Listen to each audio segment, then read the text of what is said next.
सुख दुख के साथी, सदैव आपकी लड़ाई लड़ने वाले पूर्व में रहे सांसद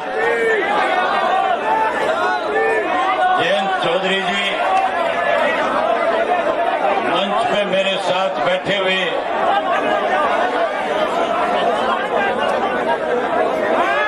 पूर्व में रहे सांसदगण, मंच पे बैठे हुए अनेक अनेक दलों से आए हुए नेतागण, राष्ट्रीय लोकदल पार्टी के पूर्व प्रेसिडेंट विधायकगण,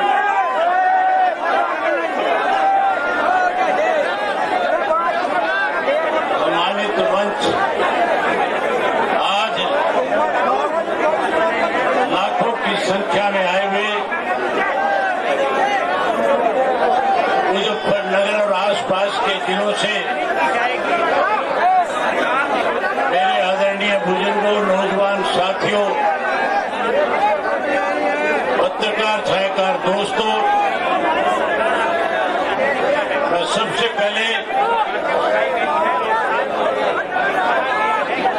स्वर्गीय चौधरी चरण सिंह की इस धरती को नमन करता हूं।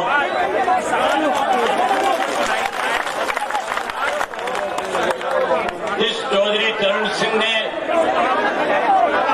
आदरणीय चौधरी चरण सिंह जी ने इस तरह से गांव-गांव के लोगों के बीच में जाकर के राजनीतिक तौर पे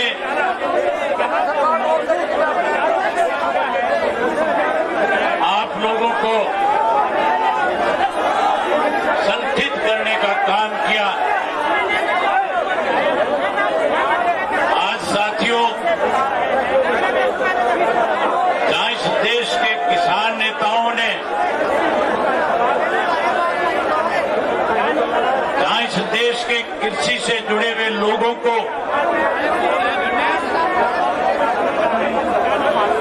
आज एकजुट होकर के इस भारतीय जनता पार्टी की केंद्र की और आपके प्रदेश की सरकार के खिलाफ एक लड़ाई लड़नी चाहिए थी, वहां कहीं हम राजनीतिक तौर पे आपस में बट गए। आज फिर एक समय ऐसा आया है कि उत्तर प्रदेश के किसान को जिस तरह से चौधरी चरण सिंह जी ने लामबंद किया था, जिस तरह से किसान की पगड़ी को चौधरी चरण सिंह ने न केवल प्रदेश में बल्कि देश में ऊंचा करने का काम किया था, आज साथियों इस किस्म का जुल्म, इस तरह की दमनकारी नीतियां, इस तरह से लाठी और गोली से किसान की जबान को दबाने की कोशिश इस देश में, इस देश के अलग अलग प्रदेशों में जहां बीजेपी की सरकारें हैं जो किसान को खत्म करने के लिए तरह तरह की योजनाएं बना करके उसको उसकी जमीन से बेदखल करना चाहती है। मैं आप लोगों से एक ही बात कहना चाहूंगा, इस धरती से आदरणीय स्वर्गीय चौधरी देवीलाल जी का बहुत बड़ा संबंध रहा है। चौधरी ओम प्रकाश चौटाला आपके बीच में अनेकों बार आए हैं। आप लोगों ने सदैव हमें न केवल अपना प्यार दिया बल्कि राजनीतिक ताकत दी, राजनीतिक आशीर्वाद देने का काम किया। जहां चौधरी देवीलाल ने और चौधरी चरण सिंह जी ने कंधे से कंधा मिला करके कैसे किसान को उसके हक हकूक मिले, कैसे खेत में काम करने वाला व्यक्ति अपने बच्चों को आगे बढ़ा सके, जिस तरह से उन दोनों ने मिलकर के इस देश के अंदर किसान को संगठित करके एक बड़ा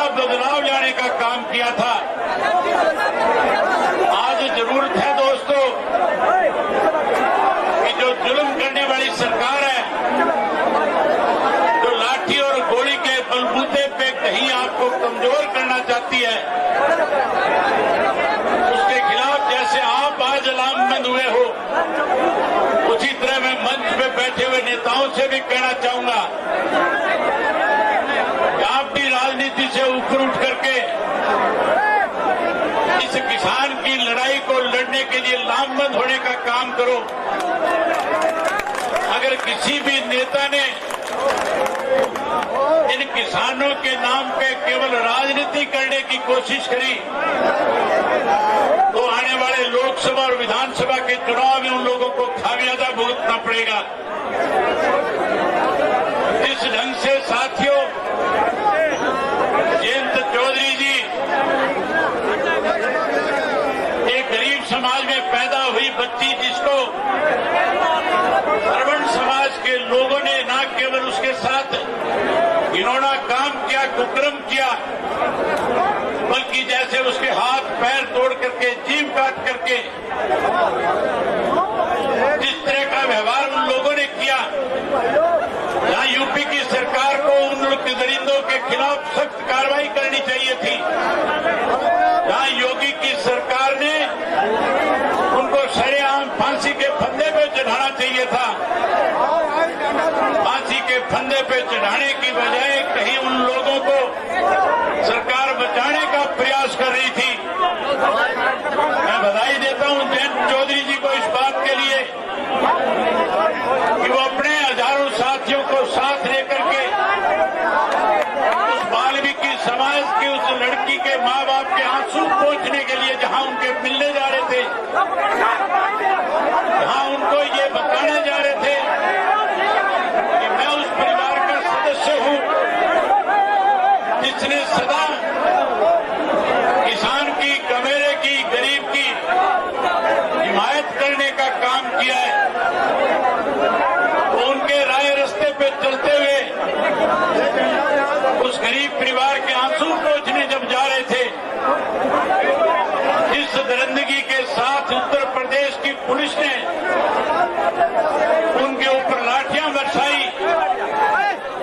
वो लाठी केवल जयंत चौधरी को नहीं लगी, बल्कि वो लाठी खेती से संबंध रखने वाले हर उस किसान की पीठ पे लगी जिस किसान ने इस देश का पेट भरने का काम किया है।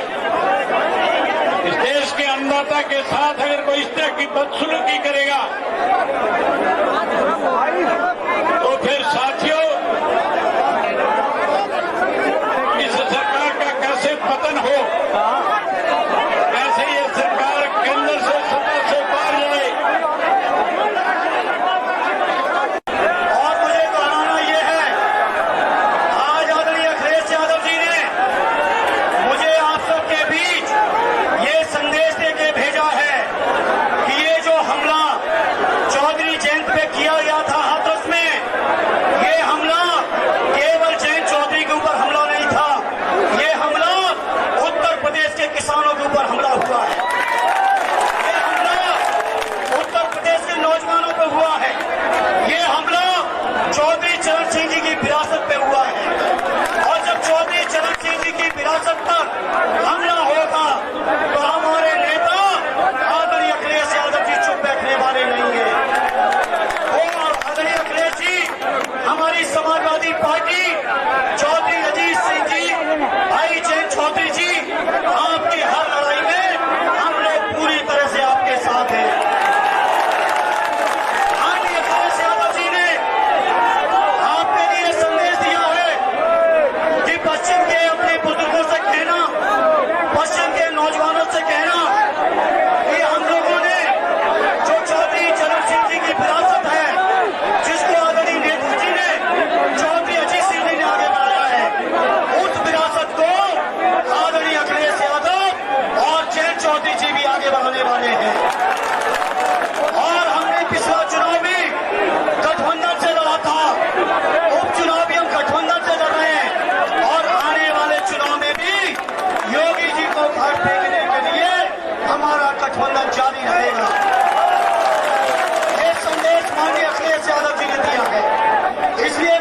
पश्चिम के किसान भाइयों से कहना चाहता हूं, ये भाजपा के लोग विधानसभा के चुनाव में हमारे बीच आपके बीच आए थे और इन्होंने कहा था कि 14 दिन में गन्ना का भुगतान पूरा करेंगे। बताओ मुजफ्फरनगर के किसानों, गन्ना का भुगतान हुआ?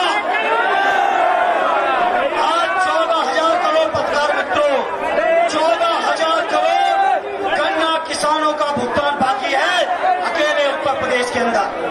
इसलिए ये किसान विरोधी सरकार हमें आपको खाट फेंकनी है। ये भाजपा के लोग जो कानून लाए हैं प्रदेश में, देश की संसद में जो कानून लाए हैं किसानों के नाम पर, ये मंडियां खत्म कर देंगे, ये मिनिमम सपोर्ट प्राइस खत्म कर देंगे। इसलिए मेरे किसान भाइयों, इन भारतीय जनता पार्टी के लोगों से आपको, हमको, सबको मिलके एक ऐसी लड़ाई लड़नी है कि 2022 में ये भाजपा का पता नहीं चलना चाहिए। बताओ मेरे भाइयों, क्या आप बर्दाश्त करोगे? जयंत चौधरी जी के ऊपर हमला होता है, हमारी बेटियों के ऊपर अपराध होता है, रेप होता है, दरिंदगी होती है, और जब उस परिवार को सांत्वना देने भाई जयंत चौधरी जी जाते हैं तो जयंत चौधरी जी के ऊपर लाठीचार्ज होता है। बताओ, इससे ज्यादा बदतर, इससे ज्यादा खराब कोई दूसरी सरकार नहीं हो सकती।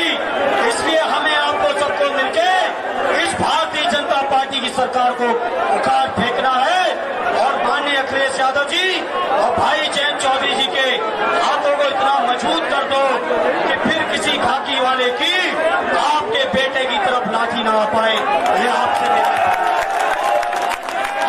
मेरी अपील है।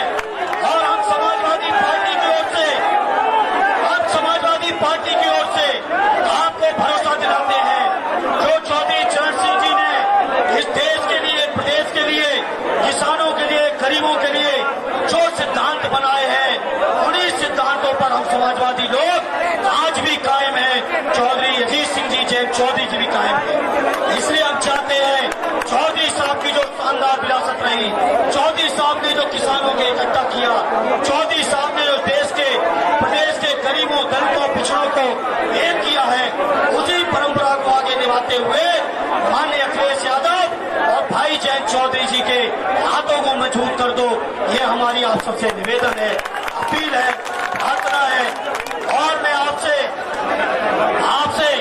एक बार फिर हाथ उठा के वादा लेना चाहता हूँ।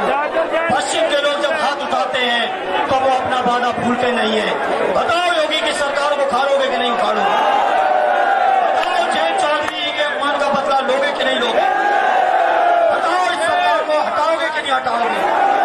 और जब इस सरकार को हटाओगे तो हम आपसे वादा करते हैं इस प्रदेश के किसानों के लिए, बेहतरी के लिए जितने काम पहले हुए उससे भी ज्यादा बेहतर काम आने वाली समाजवादी और लोकदल की सरकार करने का काम करेगी। ये इसलिए लॉकडाउन के बाद आज मुजफ्फरनगर में इस सरजमी पर इकट्ठे हुए इतने किसान, तो हम चाहते हैं यहाँ से जो एक संदेश जाए।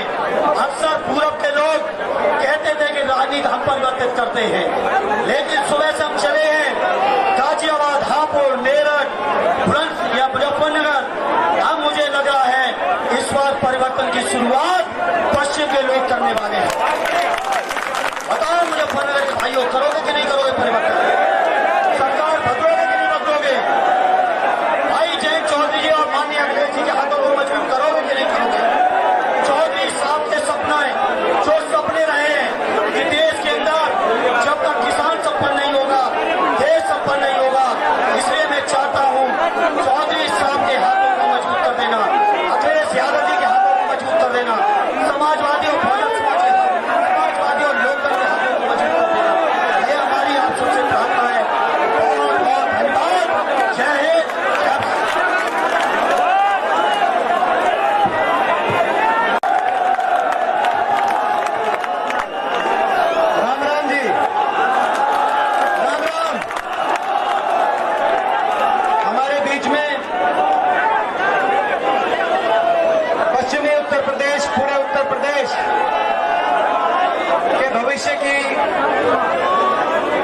एक आशा के,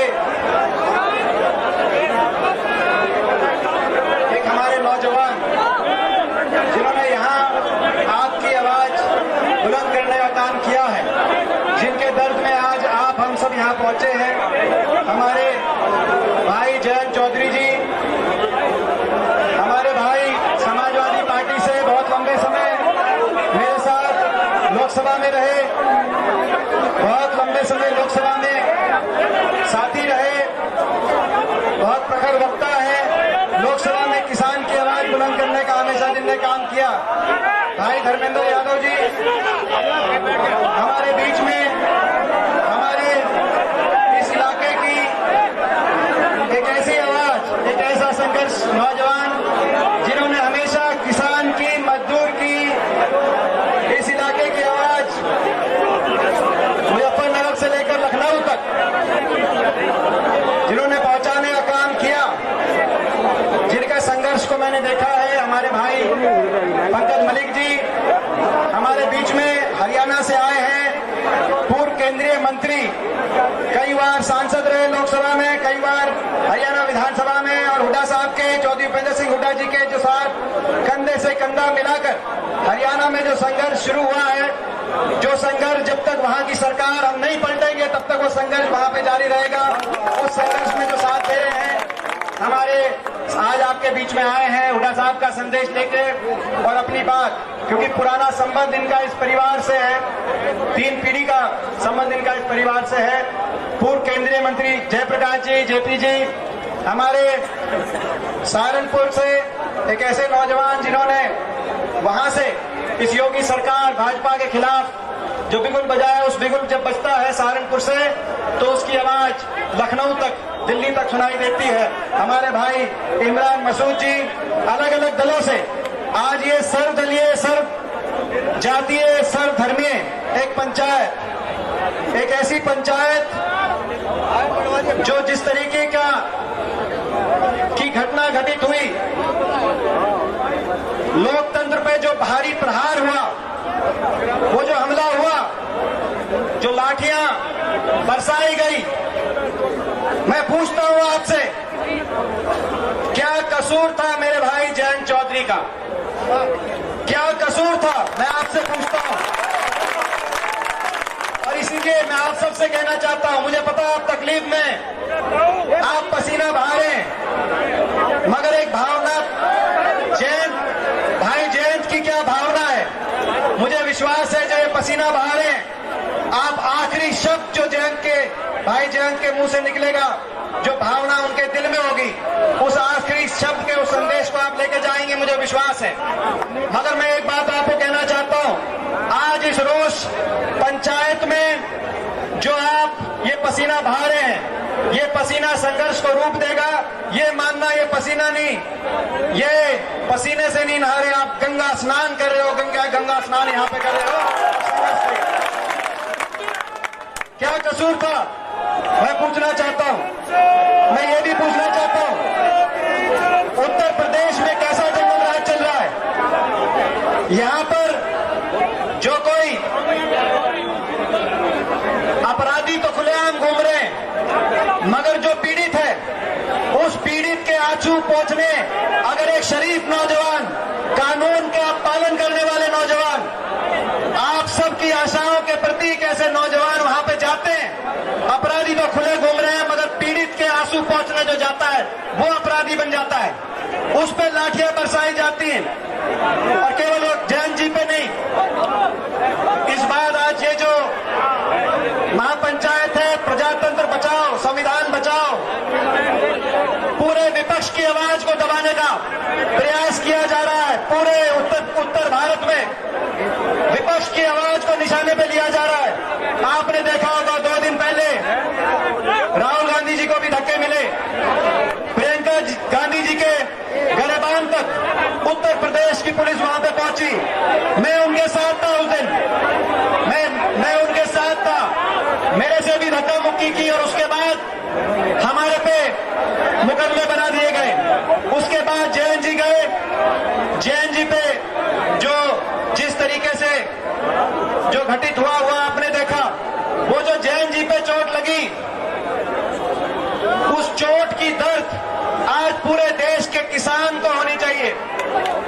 उस चोट की दर्द केवल आप तक सीमित नहीं है। मैं जमुना पार से आया हूं, उस चोट की दर्द जमुना पार भी हुई है, पूरे देश के किसान को उस चोट की दर्द हुई है। सोचिए, मैं नमन करता हूं इस जय जवान जय किसान को चरितार्थ करती हुई भूमि को, जहां से जन्म लेकर आपके हमारे नेता स्वर्गीय चौधरी चरण सिंह जी ने दिल्ली लाल किले तक का सफर तय किया। बड़े बुजुर्गों को याद है, हम भी अपने बड़े बुजुर्गों से सुनते हैं, जब हिंदुस्तान के 5वें प्रधानमंत्री के रूप में 1979 में लाल किले से किसान की आवाज बुलंद की गई थी, तो आपका और हमारा सीना चौड़ा हो गया था। आज भी वो जो हम देखते हैं वीडियो के अंदर, सीना चौड़ा हो गया था। पूरे देश के किसान को एक आवाज मिली थी। मगर मैं पूछना चाहता हूं, आपसे पूछना चाहता हूं कि कहां कमी आ गई, कहां कमी आ गई। आपको याद होगा 1900, ये वो इलाका है बागपत, 1984 में जब इंदिरा जी का आतंकवादियों ने कत्ल किया, उसके बाद कांग्रेस की सहानुभूति थी, उसके बावजूद 1984 में चौधरी चरण सिंह जी यहां से बड़े बहुमत के साथ दिल्ली पहुंचे थे, वो इलाका है।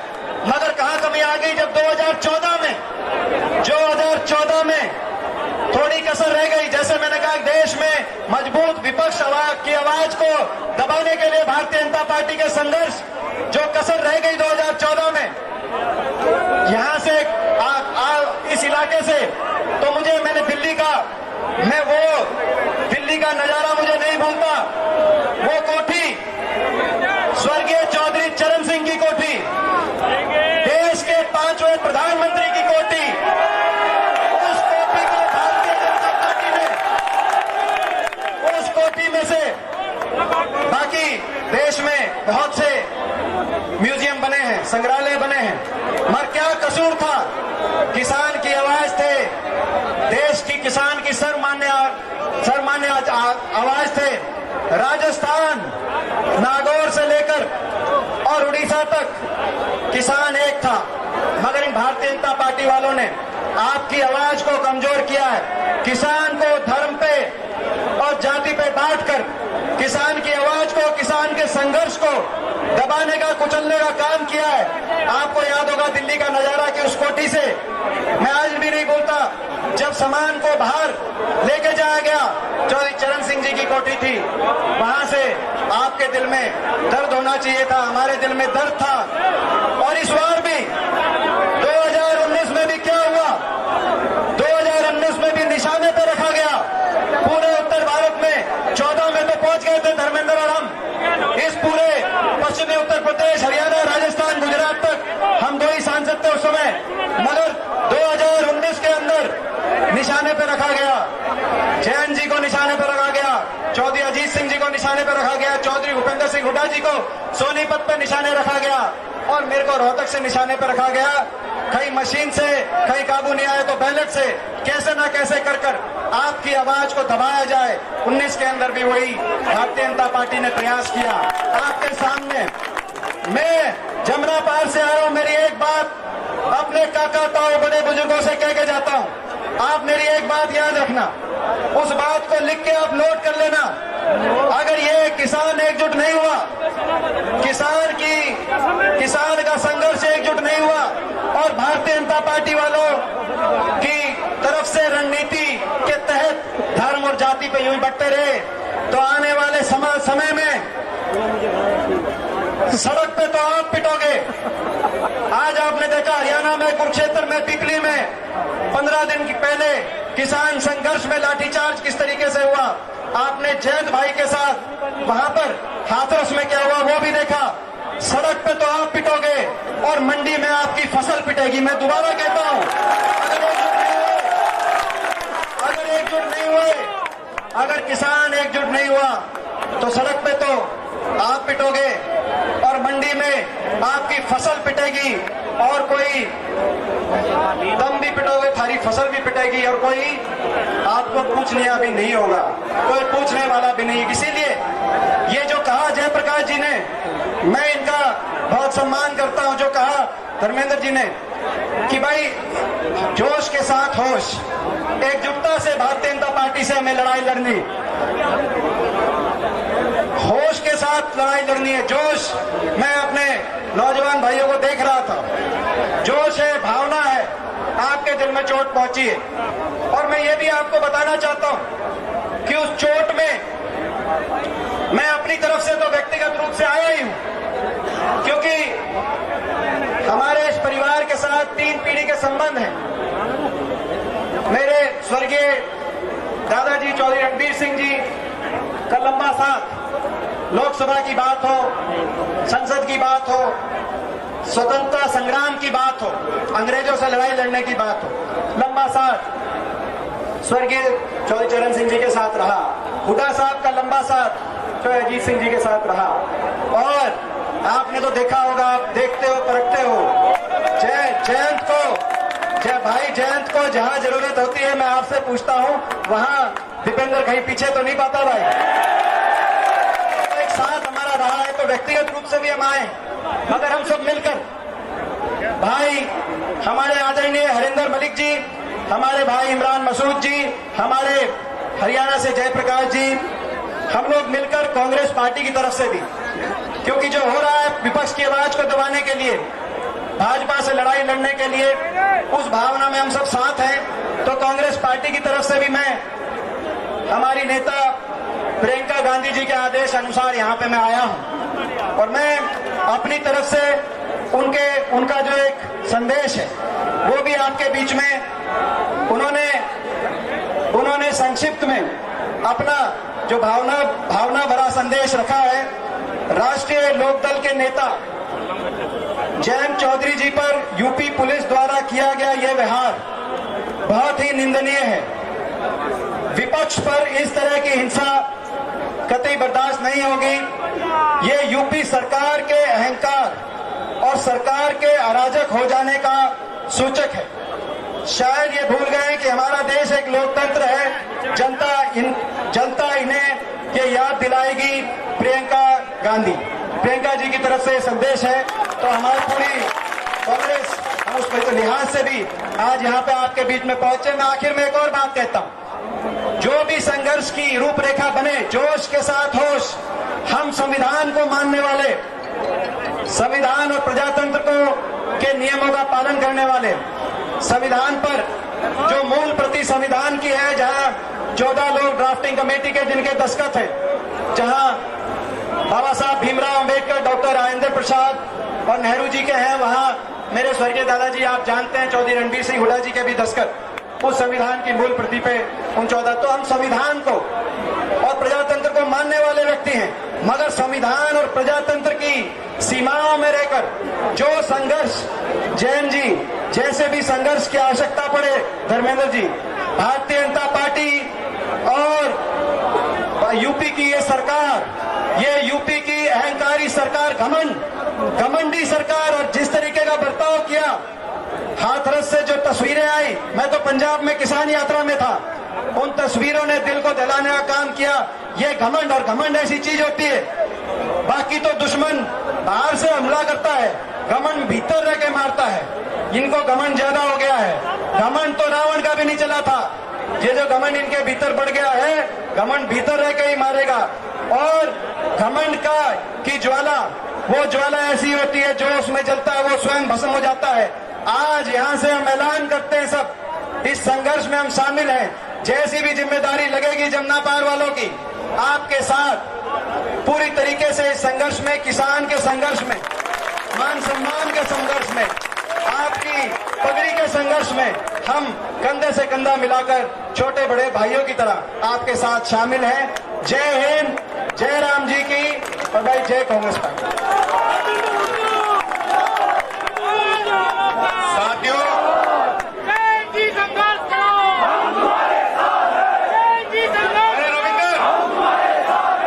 साथियों,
से दीपेंद्र हुड्डा जी आज आपके बीच है, जयप्रकाश जी पूर्व केंद्रीय मंत्री, हमारे डायनामो नेता धर्मेंद्र यादव जी यहाँ है, विभिन्न सामाजिक जिम्मेदारी निभा रहे हैं हमारे बुजुर्ग यहाँ आए, बाबा लोग आए, और नौजवान जिनका खून गर्म है, तथा खून गर्म है कि नहीं।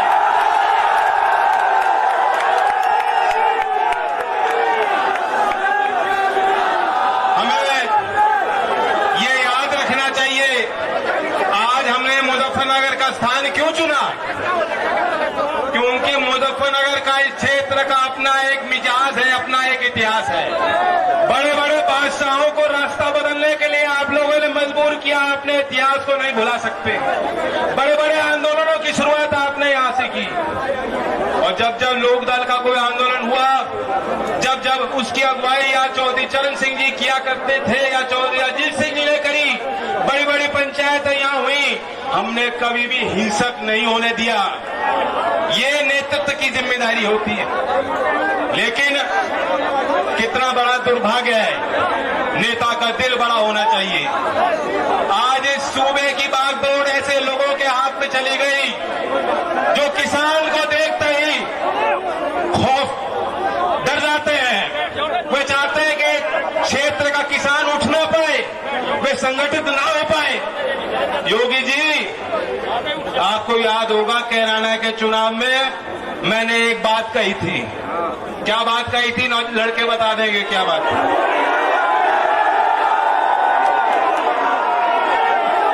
बाबा जी, मेरी आपसे व्यक्तिगत लड़ाई नहीं है, और वो जो तोड़ मोड़ की बात थी उसके पीछे भी उद्देश्य था। वहां पूरब में घटना हुई थी, और आप वहां जनता को जाके जो पीड़ित लोग थे उनको उल्टा धमका रहे थे ऐसे उंगली चलाकर। इसलिए मैंने उस आवेश में आकर, यहाँ पश्चिमी उत्तर प्रदेश की धरती है, यहाँ के लोग बहुत सहन कर लेंगे लेकिन अन्याय सहन नहीं कर सकते, उस बात को याद करके इसीलिए मैंने वो बात कही थी उंगली तोड़ने की। लेकिन बाबा जी, योगी जी ने तो बात ऐसी ले ली, उन्होंने उंगली नहीं ना जाने क्या क्या तोड़ने की रणनीति वहां बना रखी थी, साजिश रची हुई थी, एक सुनियोजित साजिश थी। लेकिन मुख्यमंत्री जी, बाबा जी, योगी जी, बहुत नाम है आपके, मैं आपको कह देना चाहता हूं, आपने कोशिश अपनी कर ली, आपने पूरी कोशिश कर ली, लेकिन ये जो लोग हैं ये मेरे घर के लोग हैं, ये मेरे घर के परिवार के बड़े हैं, और ये मेरा बाल माता भी नहीं होने देंगे।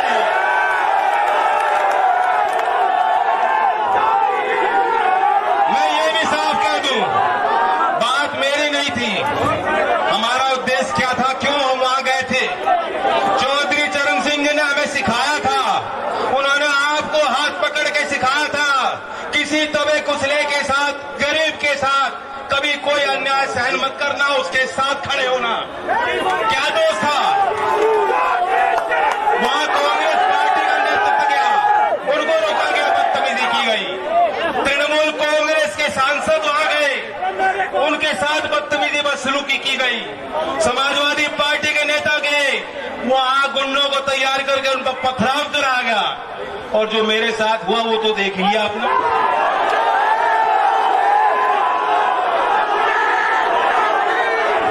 बड़े लोग जानते हैं, यहाँ टोपी वाले पगड़ी वाले लोग बैठे हैं, आप मुझसे ज्यादा अनुभवी हो, आप एक चीज जानते हो, इंसान की नस्ल की पहचान आप कर लेते हो। बात यह है, आदमी वो होता है जिस वातावरण में वो बड़ा होता है, जो जिस बच्चे को घर में प्यार मिलता है, संस्कार मिलते हैं, बड़ा होके भी अच्छा नागरिक वो आदमी बनता है। मैं जिस घर में बड़ा हुआ हूं, मुझे बचपन से आपने अपनी गोद में खिलाया है, मैंने देश के किसान की वास्तविकता को बचपन से देखा है, वह मेरे रग में है। बुआ जी को आपने करीब से देखा, सरोज आपको याद होंगी, ज्ञान बुआ जी आपको याद होंगी, आपको दादी जी याद होंगी। जब चौधरी साहब डांट के चाहे भेज दिया करते थे, दादी जी आपको बुला के पुचकारा करती, याद है कि भूल गए? मेरी बहनें हैं, मेरे घर में 2 बेटियां हैं, मेरे अंदर खून नहीं। अगर इस प्रदेश और देश की किसी बहन किसी बेटी के साथ दुराचार हो और मैं वहां ना जाऊं, ये इंसानियत है, हमें ये इंसानियत जिंदा रखनी है। क्या गुनाह किया था? हम विपक्ष में है, ये हमारा गुनाह है? या गरीब परिवार के साथ, अरे मैंने उनका घर देखा है, कितनी तरह तरह की बातें सरकार के लोग, सरकार के गुर्गे दलाल बना रहे हैं, कह रहे अरे साहब उनको तो बहुत मोटा पैसा मिला। अरे ये तो अंतर्राष्ट्रीय साजिश है।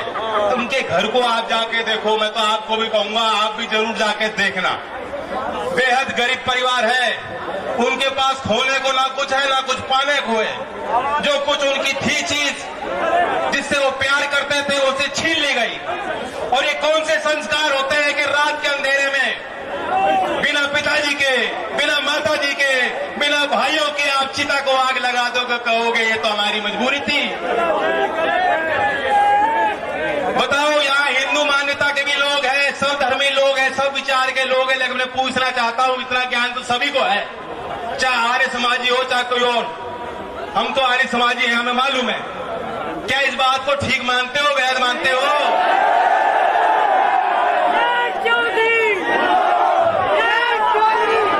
आप आज लखनऊ जाके देख लो, आप अपनी शिकायत लेके जाओगे, कोई गरीब आदमी प्रदेश का जाएगा, कोई विकास की बात करने जाएगा, मुख्यमंत्री आपसे नहीं मिलेंगे, आपको बताया जाएगा वो पूजा पाठ कर रहे हैं। अभी वो गोरखनाथ पीठ के मठाधीश है, अभी वो जो है धार्मिक मामलों में कई गाय की पूजा करने लगे हैं, अभी वो आपसे दरबार लगा के मिलने के लिए तैयार नहीं है। ये बताया जाएगा आपको।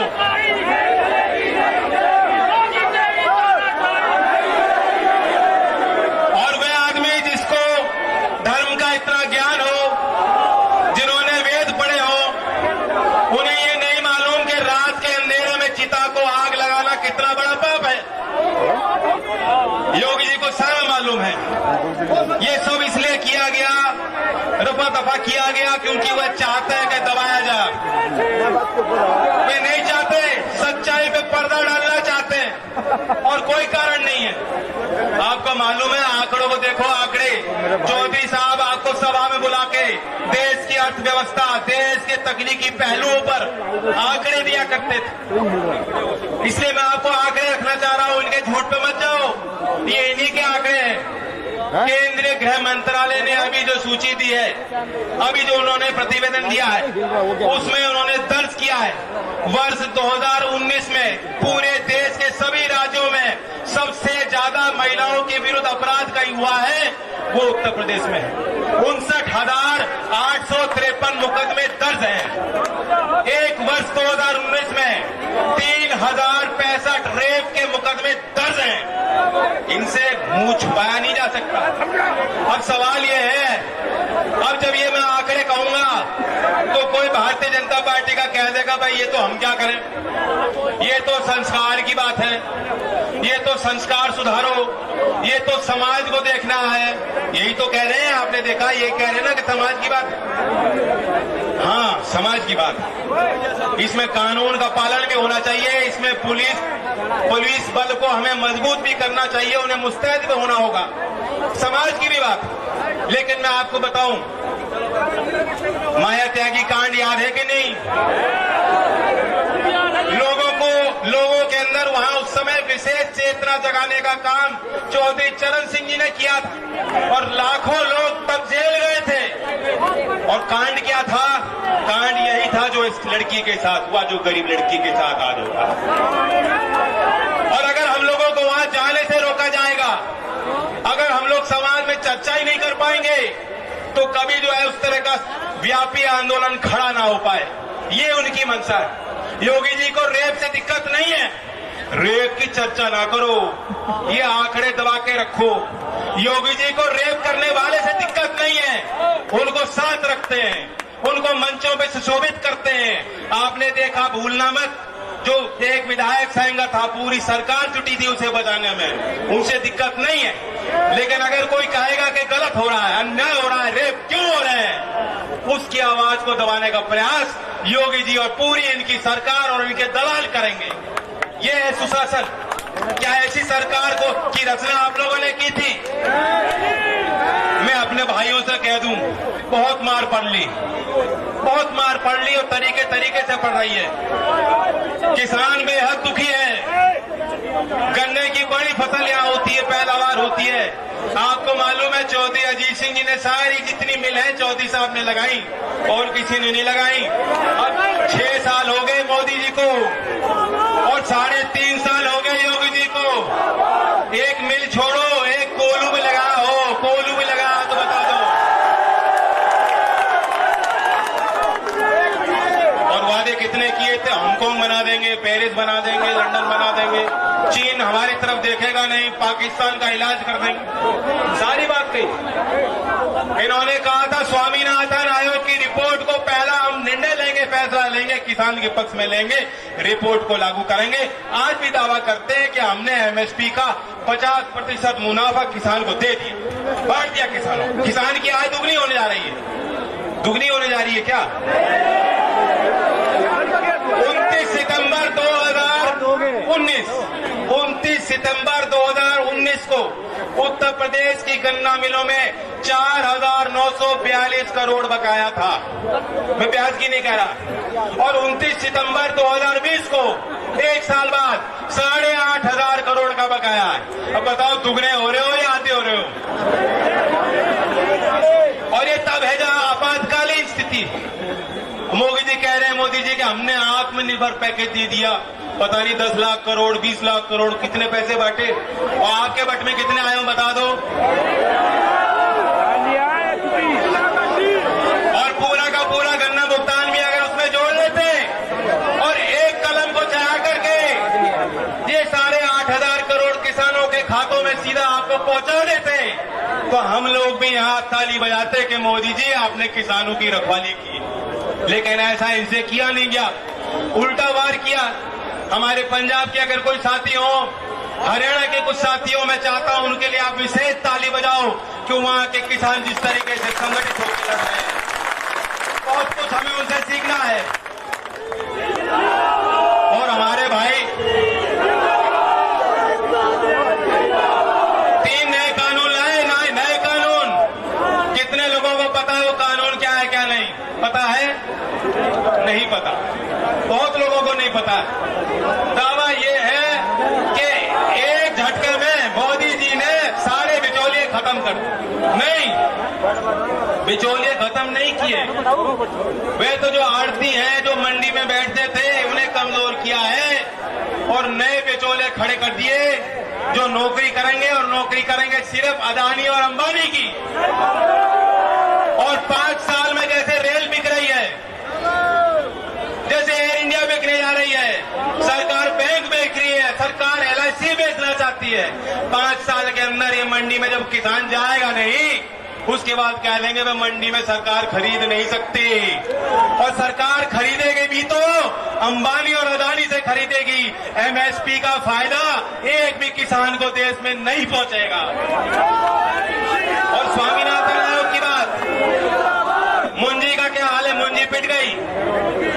अगर C2 + 50% का फॉर्मूला इन्होंने लगाया होता, लागू किया होता, आपको 630 रुपए अतिरिक्त MSP में मिल गए होते।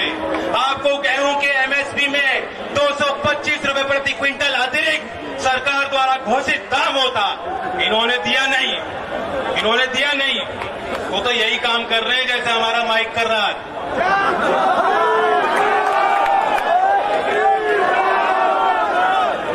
बहुत बात हुई है, सवाल ये है, अब आपको जागने का वक्त। मुझे कोई फर्क नहीं पड़ता। मैं तो अपने भाइयों को कहना चाहता हूं, बहुत से लोग जो आज आए हैं, हो सकता है पिछले चुनाव में वे साथ ना रहें। बहुत से लोग दूसरे दलों में हैं, उनकी भावना जुड़ी है, वे आहत हुए।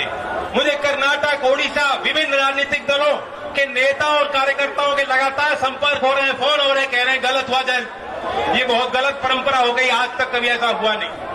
मैं अपने भाइयों को कहना चाहता हूं, मैं आपके तरफ हाथ बढ़ा के कहना चाहता हूं, अपने घर लौट लो, यहां आपका सम्मान होगा।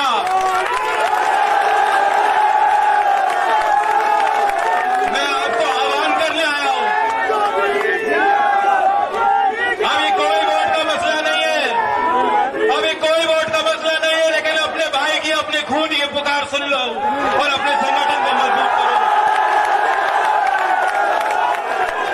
और ये भाई आपको वादा करता है, ये भाई आपको वादा करता है, मैंने 2 लठ खाए हैं, मैंने सिर्फ 2 मात्र लठ खाए हैं, लेकिन अगर आपके हित के लिए 100 लठ भी खाने पड़े, मैं खाने को तैयार।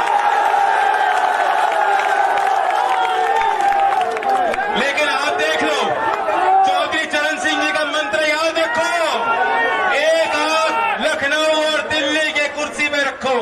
हम आंदोलन करने निकलेंगे, निरंतर आंदोलन करेंगे, लोगों को जगाने का काम करेंगे। 12 तारीख में मैं आप सबको निमंत्रण दे रहा हूं, मथुरा में हम ऐसी पंचायत करेंगे, वहां भी आप पहुंचे। ये कारवां रुकने वाला नहीं है, लेकिन ये तो सामाजिक आंदोलन है, ये किसानों का आंदोलन है, इसे राजनीतिक आंदोलन करना है तो जिस तरह आपके भाई को लाठी मारी, ये लाठी